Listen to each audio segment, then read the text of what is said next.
नाशिकच्या combat army aviation training school येथे पार पडलेल्या पदवीदान सोहळ्यात भारतीय लष्कराच्या सामर्थ्याचे दिमागदार प्रदर्शन पाहायला मिळाले.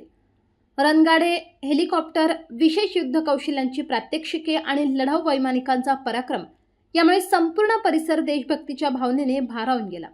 या वर्षीच्या पदवीदान सोहळ्यात 45व्या बॅचमधील 25 लढाऊ वैमानिकांना प्रशिक्षण पूर्ण केल्याबद्दल गौरविण्यात आले.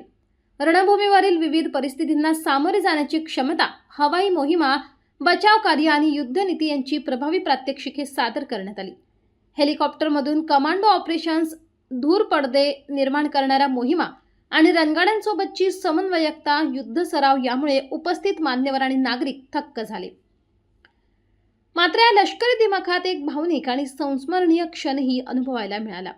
पदवीदान समारंभादरम्यान कॅप्टन भरत भारद्वाज यांनी आपल्या होणाऱ्या जीवनसाथी आरशी गोयल यांनी हेलिकॉप्टर समोर गुडघ्यावर बसून विवाहासाठी प्रपोज केले. कॅप्टन भारद्वाज यांच्या या अनपेक्षित प्रस्तावामुळे उपस्थितांमध्ये आनंदाचे वातावरण निर्माण झाले.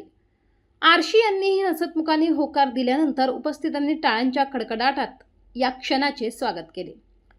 लष्करी शिस्त, पराक्रम आणि राष्ट्रसेवेची प्रेरणा देणाऱ्या या सोहळ्यात प्रेमाची अनोखी झलक पाहायला मिळाल्याने हा क्षण विशेष ठरला. सोशल मीडियावरही हेलिकॉप्टर समोरील हा प्रपोजल मोठ्या प्रमाणावर व्हायरल होत असून देशसेवेच्या शपथेसोबत आयुष्यभराच्या नात्याची ही सुरुवात अशी प्रतिक्रिया अनेकांनी व्यक्त केली. दरम्यान या पदवीदान समारंभाबद्दल लष्करातील अधिकारी यांनी अधिक माहिती दिली. कैट्स ने 2-4 तरीके से मॉडर्न टेक्नोलॉजीज अपना रहा है.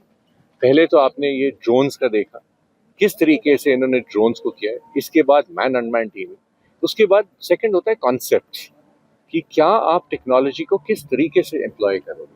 तो वो उस कॉन्सेप्ट्स को टेक्निक्स प्रोसीजर्स के तौर से आपने एविएशन शक्ति में देखा कि कैसे उन्होंने लो फ्लाइंग की, कैसे उन्होंने डाइव अटैक किया, कैसे. तो ये इनके टेक्निक्स होते हैं आधुनिक टेक्नोलॉजी को डिफीट करने के लिए. और तीसरा पार्ट है कैपेबिलिटी डेवलपमेंट. कैपेबिलिटी डेवलपमेंट में पहले समझा चुका हूँ कि हम चाहते हैं, आज की तारीख में बहुत अच्छी कैपेबिलिटी है हमारे पास, लेकिन रण के मैदान में हमारे पास दुश्मन होता है और दुश्मन की कैपेबिलिटी बढ़ती है, हमें अपनी बढ़ानी पड़ती है. उसके लिए हमें एक स्ट्रक्चर्ड तरीका है.